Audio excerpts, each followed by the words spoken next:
जय हिंद दोस्तों। चलिए देखते हैं हम यूपी TPSSC पेट के कुछ क्वेश्चन हैं प्रैक्टिस सेट के। तो देखते हैं पार्ट 2 है। पार्ट 1 अगर नहीं देखी तो देख लीजिएगा। चलिए पार्ट 2 देखते हैं, ठीक है। चलिए देखिए, दिया कि गांधार व मथुरा शैली का विकास किसके शासन काल में सर्वाधिक हुआ। तो पूछ किसके शासन काल में सर्वाधिक हुआ, तो वशिष्ठ पुत्र पुलवामी के समय क्या हुआ कि जो आपकी गांधार और मथुरा शैली है इसका विकास बहुत तेज़ी से हुआ, यानी बहुत ज़्यादा हुआ, ठीक है। फिर दिया कि दक्षिण के चेर वंश का प्रतीक क्या था। तो दक्षिण के चेर वंश का प्रतीक धनुष था, ठीक है। दक्षिण के चेर वंश का प्रतीक धनुष था। फिर दिया कि महाबलीपुरम स्थित एकाश्म मंदिर यानी कि रथ मंदिर का निर्माण किसने करवाया था। तो रथ मंदिर का निर्माण आप लोगों को याद रखना है, नरसिंहवर्मन द्वितीय ने करवाया था, ठीक है। रथ मंदिर का निर्माण नरसिंहवर्मन द्वितीय ने करवाया था, ठीक है। आगे देखिए कि भारत पर अरब आक्रमण की जानकारी किस पुस्तक से प्राप्त होती है। भारत पर अरब आक्रमण की जानकारी किस पुस्तक से प्राप्त होती है। तो इसे आपको याद रखना है चचनामा से, ठीक है। चचनामा एक पुस्तक है जिसकी जानकारी, जिससे हमें क्या मिलती है कि भारत पर अरब जो आक्रमणकारी आए थे उन्होंने आक्रमण किया था, ठीक है। चलिए आगे देखते हैं हम 1194 में चंदावर के युद्ध में मोहम्मद गोरी ने किसे पराजित किया था। तो ठीक है, किसे पराजित किया था चंदावर के युद्ध में, तो याद रखिएगा जयचंद को पराजित किया था, ठीक है। चलिए आगे देखिए, भारत में पुर्तगाली साम्राज्य का वास्तविक संस्थापक किसे माना जाता है। तो भारत में पुर्तगाली साम्राज्य का वास्तविक संस्थापक अल्बुकर्क को माना जाता है, ठीक है। किसे माना जाता है, अल्बुकर्क को वास्तविक संस्थापक माना जाता है, ठीक है। चलिए आगे देखिए, 1759 ईस्वी में वेदरा की लड़ाई किसके मध्य हुई थी, यानी कि वेदरा की जो लड़ाई हुई थी 1759 में किसके मध्य हुई थी। तो ये याद रखिएगा डच और अंग्रेजों के बीच हुई थी। किसके, डच और अंग्रेजों के बीच, यानी ऑप्शन नंबर सी सही है। चलिए आगे देखिए, भारत में रैयतवाड़ी बंदोबस्त की शुरुआत सर्वप्रथम कहाँ की गई। तो रैयतवाड़ी बंदोबस्त की शुरुआत सर्वप्रथम कहाँ की गई, याद रखिएगा कहाँ पे, तमिलनाडु में सबसे पहले रैयतवाड़ी बंदोबस्त की शुरुआत की गई थी, ठीक है। चलिए आगे देखते हैं, निम्नलिखित में से कौन सा सही सुमेलित नहीं है। तो इसमें बताना कि निम्नलिखित में से कौन सा सही सुमेलित नहीं है, ठीक है, नहीं बताना है, ठीक है, ये आपको याद रखना है। तो चलिए देखते हैं, इसमें और कुछ तो रहेंगे जो सुमेलित है और जो नहीं सुमेलित है उन्हें बताना है। तो देखिए मोपला विद्रोह केरल में, ये तो सही है, ठीक है। तेभागा आंदोलन जो बंगाल में हुआ था ये भी सही है। संथाला विद्रोह भागलपुर में हुआ था, ये भी सही है। चुआर विद्रोह मध्य प्रदेश में नहीं हुआ था, ठीक है। तो ये आपका क्या है, गलत है, ठीक है। अब चलिए अगला क्वेश्चन देखते हैं।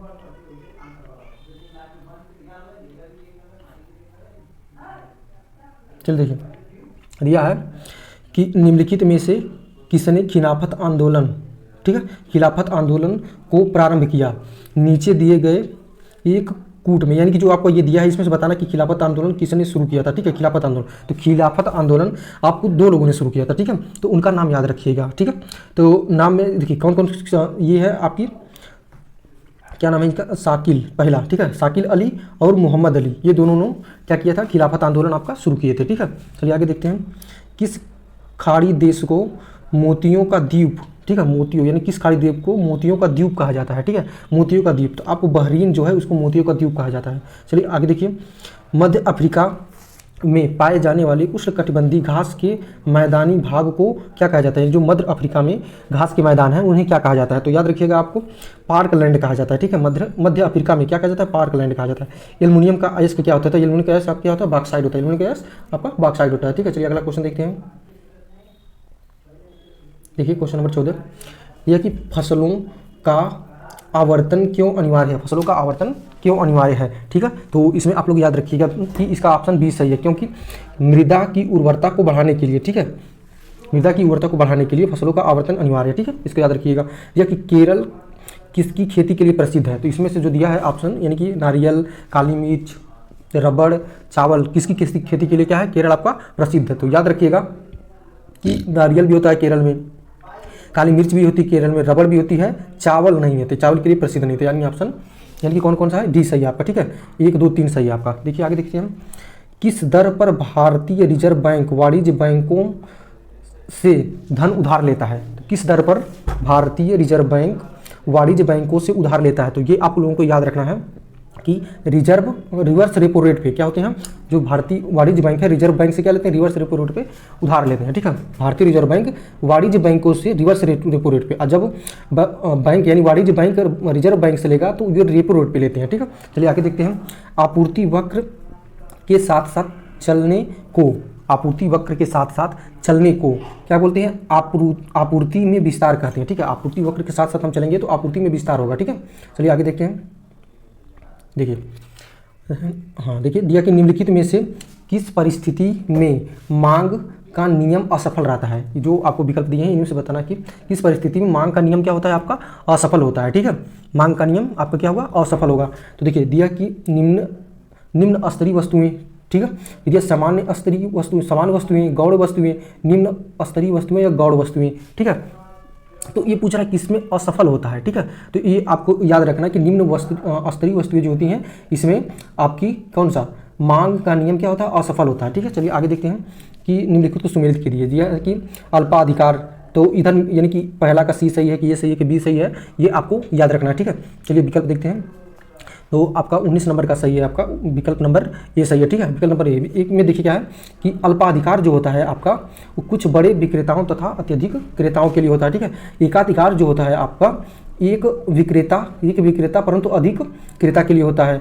और तीसरा है पूर्ण प्रतियोगिता अत्यधिक विक्रेता होते हैं और एक क्रेता होता है तब पूर्ण प्रतियोगिता होती है।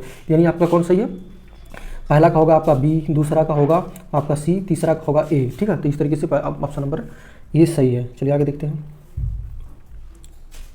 देखिए दिया कि वक्र बाजार में सभी उपभोक्ताओं की मांग को वस्तु की कीमत के विभिन्न स्तरों पर समग्र दृष्टि से देखकर मांग को प्रदर्शित करते हैं। ठीक है, तो इसमें आपको बताना है किससे प्रदर्शित करते हैं। तो याद रखिएगा एक दृष्टि से क्या करते हैं मांगों को प्रदर्शित करते हैं। ठीक है, फिर आगे देखिए दिया कि निम्नलिखित में से कौन राष्ट्रीय विकास परिषद का सदस्य नहीं है। तो इन ऑप्शन में से कौन राष्ट्रीय विकास परिषद का सदस्य नहीं है। तो ये याद रखिएगा प्रधानमंत्री भी राष्ट्रीय विकास परिषद का सदस्य होता है, नीति आयोग भी राष्ट्रीय विकास परिषद का सदस्य होता है, राज्यों के मुख्यमंत्री भी राष्ट्रीय विकास के राष्ट्रपति जो होता है कि राष्ट्रीय विकास परिषद का सदस्य नहीं होता है। ठीक है, चलिए आगे देखते हैं कि लोकसभा अध्यक्ष अपना त्याग पत्र किसे संबोधित कर सकते हैं कि यानी जो लोकसभा अध्यक्ष होते हैं वो अपना त्याग पत्र किसे दे सकते हैं, ये क्वेश्चन पूछा जा रहा है। ठीक है, तो लोकसभा अध्यक्ष आपके लोकसभा उपाध्यक्ष को क्या करेंगे अपना त्याग पत्र दे सकते हैं। ठीक है, आगे देखिए भारत के उच्चतम न्यायालय के लिए निम्नलिखित में से क्या सही है। तो इसमें बताया जा रहा है कि भारत के उच्चतम न्यायालय में से इसमें से कौन सा कथन जो आपका सही है। तो ठीक है, चलिए देखते हैं। दिया कि संघीय न्यायालय पहला है, दूसरा क्या है अपीलीय न्यायालय, संविधान रक्षक, यानी तीनों सही यानी कि सभी सही है। इसमें कौन सा ऑप्शन सही है आपका, ऑप्शन नंबर डी सही है। ठीक है, चलिए आगे देखते हैं। दिया है कि एक तंत्र का अर्थ होता है, एक तंत्र का अर्थ होता है, इसका मतलब क्या होता है। तो आप लोगों को याद रखना है कि एक तंत्र का मतलब होता है कि ये ऑप्शन नंबर डी आपका सही है कि एक तंत्र का मतलब होता है मात्र एक व्यक्ति द्वारा निरंकुश शासन। ठीक है, यानी कि निरंकुश शासन होना चाहिए। चलिए आगे देखते हैं।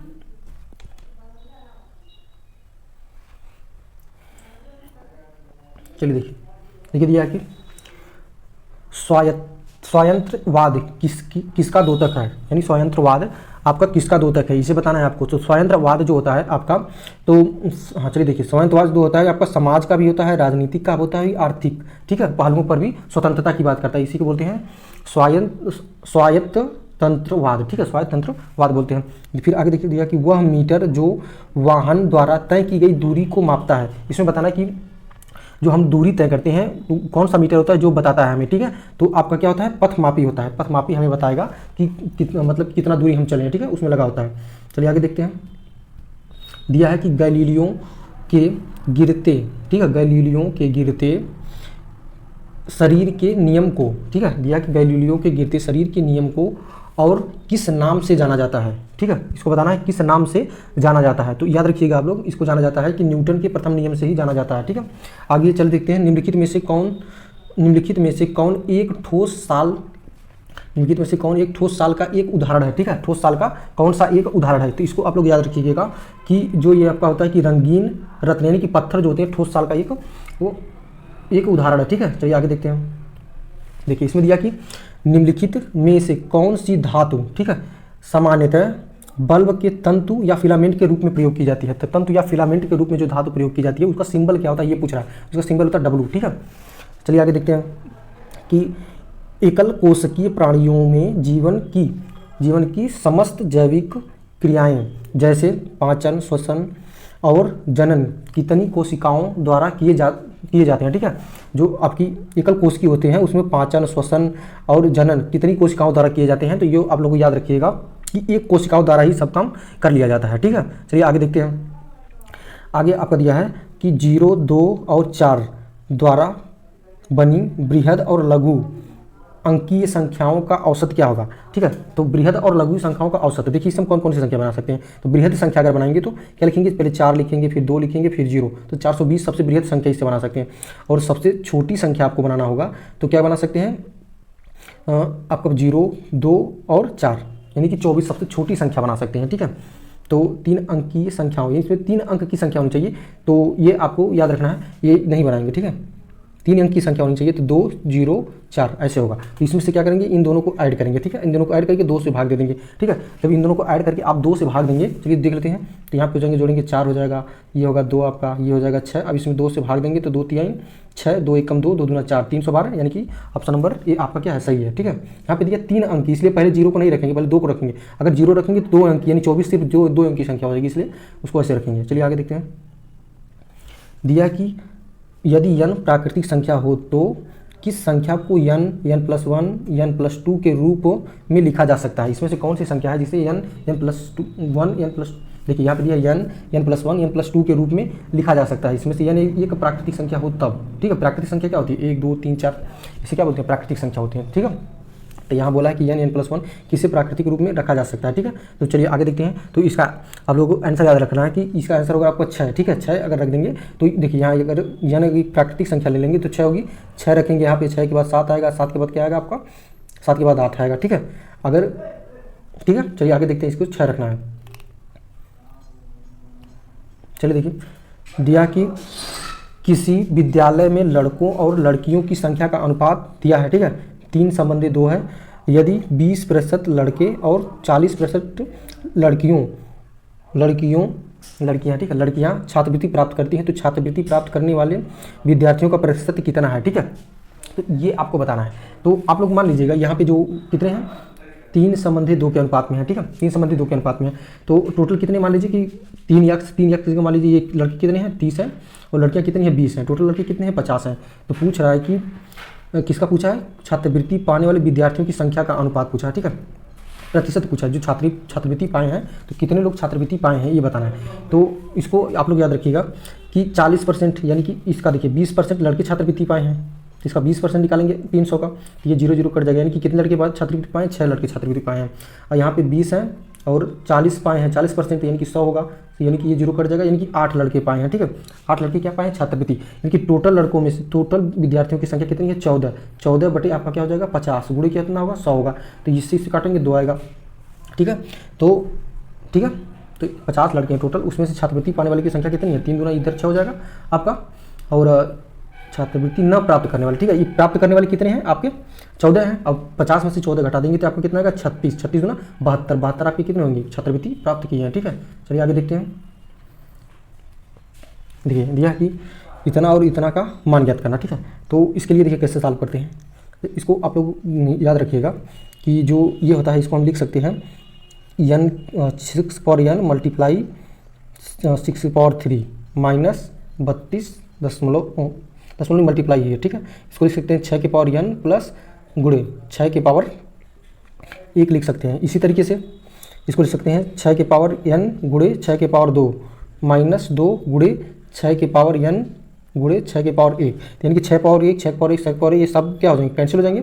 तो अब देखिए यहाँ पे 6 के पावर 3 है, 6 के पावर 3 मतलब 216 माइनस यहाँ 6 और का 32 में गुणा करेंगे, ठीक है। अब ये कर कैंसिल आउट हो गया, 6 का 32, 6 दूना 12, 36 का 18, ठीक है, बटे अब वो यहाँ पे कितना है, यानी कि 36 है नीचे माइनस, और यहाँ पे 2 है, यहाँ पे कट गया, यानी कि 6 है, 6 दूना 12 है, 12। अब इसको आप लोग सॉल्व कर लीजिएगा, ठीक है। 216 में से 182 घटाइएगा, यहाँ 36 में से 12 घटाइएगा, भाग दे दीजिएगा, जितना आंसर आएगा आप लोग कर लीजिएगा, ठीक है। 35 का आंसर है आपका आएगा, इसको सॉल्व करने के बाद, हाँ ठीक है, आज इसको सॉल्व करने के बाद आपका 1 आएगा, ठीक है।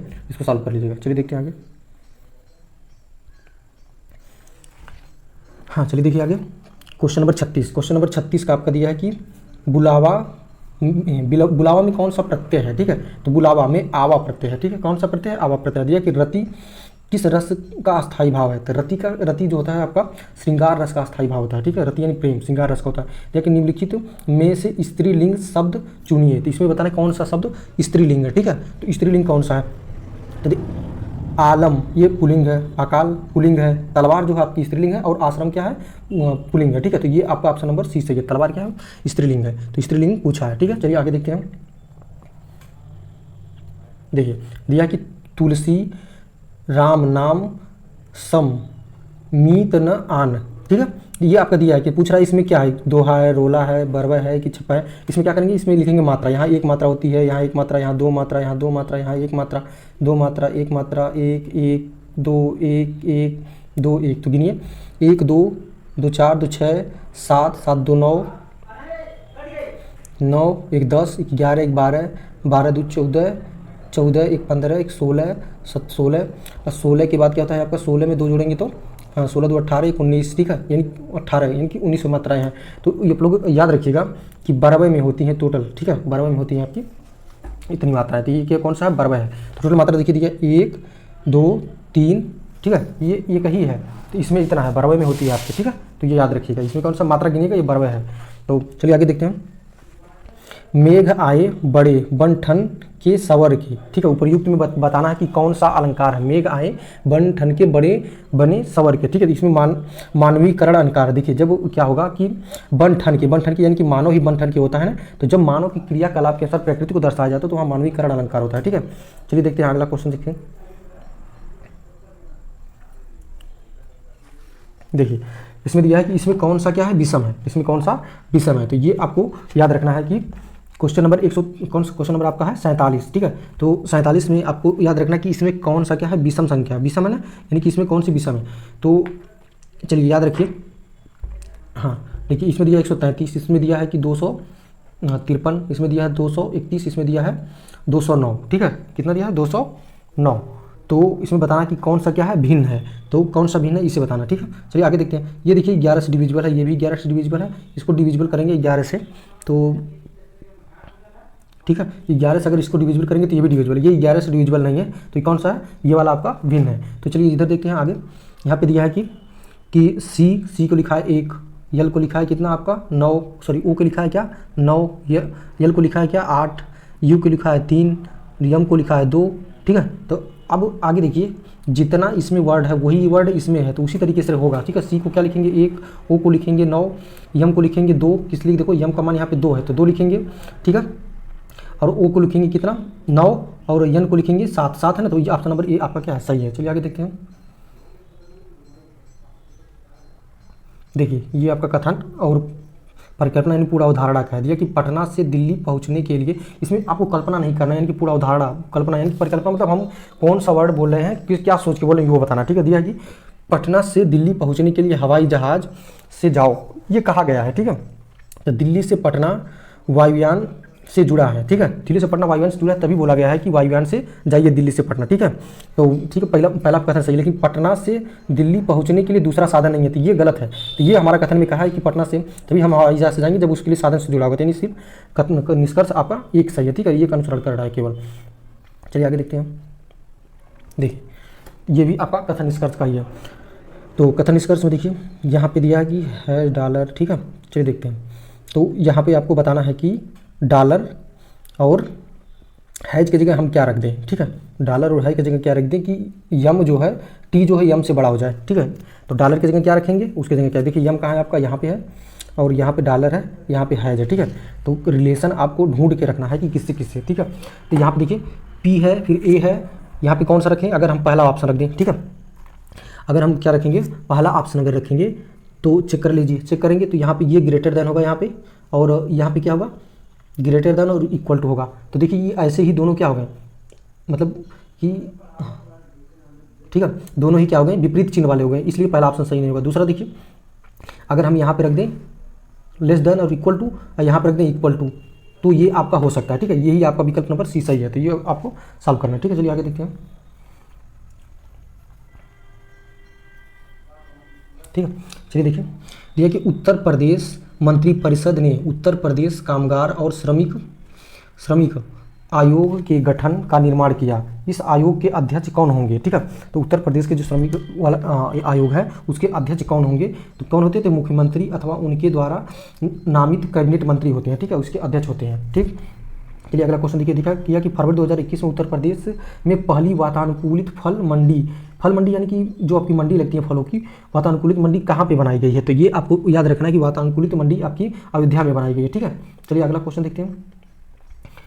देखिए दिया कि उत्तर प्रादेशिक मंत्रिपरिषद ने उत्तर प्रदेश गौवध निवारण अध्यादेश 2022 के रूप को स्वीकृति प्रदान की। इसके तहत गोकशी की घटनाओं हेतु कितने वर्ष की अधिकतम सजा दी जा सकती है, यानी कि गौ हत्या करेंगे तो आपको कितनी अधिकतम सजा दी जा सकती है। तो ये आपको याद रखना कि 10 वर्ष की अधिकतम सजा दी जा सकती है। दिया कि द टेक वी स्पर, ठीक है, द टेक वी स्परर, ठीक है, के लेखक कौन से हैं? तो इसको याद रखना है आपको, इसके लेखक कौन से हैं। तो इसके लेखक का नाम है आपका कि ये है जसप्रीत बिंद्रा इसके लेखक हैं। वी स्परर, ठीक है, के लेखक हैं। अब देखिए रक्षा मंत्री राजनाथ सिंह द्वारा किस स्थान पर कर्नल चेगवांग रिनचेन सेतु का उद्घाटन किया गया? तो ये आपको याद रखना है कि लद्दाख में, ठीक है, लद्दाख में कर्नल चेगवांग रिनचेन सेतु का उद्घाटन किया गया। ठीक है, चलिए आगे देखते हैं। अगला क्वेश्चन है कि the great game in the Buddhist Himalayas, ठीक है, और हाँ Himalayas India and Chinese quest for strategic dominance के लेखक कौन से हैं? तो इस पुस्तक के लेखक कौन है? तो इसको आपको याद रखना है कि इस पुस्तक के लेखक जो हैं किरीबाती हैं। किरीबाती इस पुस्तक के लेखक हैं। चलिए आगे देखते हैं। देखिए दिया कि ग्लोबल हंगर इंडेक्स रिपोर्ट 2020 में निम्नलिखित में से किस देश ने प्रथम स्थान प्राप्त किया? यानी कि ग्लोबल हंगर मतलब भूखी में सबसे प्रथम स्थान पर कौन है? तो भूख में सबसे प्रथम स्थान पे आपका जो है बेलारूस सबसे प्रथम स्थान में। फिर आगे दिया है कि किस पेमेंट बैंक ने भरोसा बचत खाता सेवा शुरू की? ठीक है, जिसके द्वारा ग्राहक 500 के न्यूनतम बैलेंस के साथ 5 लाख तक की व्यक्तिगत दुर्घटना बीमा प्राप्त कर सकते हैं। तो किस बैंक द्वारा प्राप्त किया गया है? तो ये आप लोगों को याद रखना है कि एयरटेल पेमेंट बैंक द्वारा ये आपको सुविधा दी गई है। ठीक है, चलिए अगला देखते हैं कि कर रिटर्न का आकलन करने के लिए किस संगठन ने राष्ट्रीय ई आकलन केंद्र की स्थापना की है? राष्ट्रीय ई आकलन की स्थापना की है। तो इसको आप लोगों को याद रखना कि कौन क्या केंद्रीय प्रत्यक्ष कर बोर्ड ने ये स्थापना की है। ठीक है, चलिए अगला क्वेश्चन देखते हैं कि दिया कि 5 अक्टूबर 2009 को किस जीव को राष्ट्रीय जलीय जीव का दर्जा दिया गया है? तो ये आप लोगों को याद रखना कि डॉल्फिन को क्या किया गया? राष्ट्रीय जलीय जीव का दर्जा दिया गया। ठीक है, आगे देखिए कि भारत का राष्ट्रीय वाक्य सत्यमेव जयते कहाँ से लिया गया? तो मुंडकोपनिषद से लिया गया है। कि भारत का प्रथम लोकसभा अध्यक्ष कौन था? तो यानी कि भारत के प्रथम लोकसभा अध्यक्ष कौन थे? तो ये याद रखिएगा जीवी मालवंकर जो है भारत के प्रथम क्या थे आपके लोकसभा अध्यक्ष थे। दिया कि फिर प्रथम परमवीर चक्र विजेता कौन थे? तो प्रथम परमवीर चक्र विजेता आपके सोमनाथ शर्मा थे। ठीक है, सोमनाथ शर्मा जो है प्रथम परमवीर चक्र विजेता थे। भारत के प्रथम महिला न्यायालय की स्थापना कहाँ की गई? तो यह भारत की प्रथम महिला न्यायालय की स्थापना कहाँ की गई? तो ये बताना है आपको। तो ये याद रखिएगा कि भारत में जो पहली महिला न्यायालय है वो आपको मालदा में की गई थी। ठीक है, मालदा में भारत प्रथम महिला न्यायालय स्थापना की गई थी। फिर आगे ये देखिए भारत का पहला डाक टिकट कहाँ से मुद्रित हुआ था? यानी कि भारत का जो डाक टिकट है पहला वो कहाँ से मुद्रित हुआ? तो याद रखिए कोलकाता से ही क्या हुआ था? मुद्रित हुआ था। चलिए आगे देखिए। तो इसमें दिया कि सुमेलित करना है। ठीक है, सुमेलित करना है। तो इसको पहले क्वेश्चन पूरा देख लिया जाए। चलिए देखिए दिया है कि यामा किसकी रचना है? वैसे ही महिला आंचल किसकी रचना है? तो याद रखिएगा कि यामा जो है आपकी महादेवी वर्मा की ही रचना है। ठीक है, यामा जो है महादेवी वर्मा की रचना है। और महिला आंचल फणीश्वरनाथ रेणु की ही रचना है। ठीक है, काली आंधी कमलेश्वर की ही रचना है। ये भी सही है। फिर आगे देखिए कामायनी जयशंकर प्रसाद की, यानी कि पहला का यानी कि जो दिया किसी से यहाँ दिया है बी में दिया है पहला का पहला, दूसरा दूसरा, तीसरा तीसरा, चौथा का चौथा, ये वाला सही है। चलिए आगे देखते हैं। देखिए इसमें दिया कि उत्तरी ध्रुव पर पहुँचने वाली प्रथम व्यक्ति यानी उत्तरी ध्रुव पर पहुंचने वाले प्रथम व्यक्ति कौन थे? तो उत्तरी ध्रुव पर पहुंचने वाले प्रथम व्यक्ति रॉबर्ट पियरी थे। फिर ये ऑस्कर पुरस्कार जीतने वाले प्रथम मुस्लिम अभिनेता कौन थे? तो ऑस्कर पुरस्कार जीतने वाले प्रथम मुस्लिम अभिनेता थे आपके ऑप्शन नंबर ये सही है इसमें महेर सलाह अली जो है आपके प्रथम मुस्लिम विजेता थे। कौन?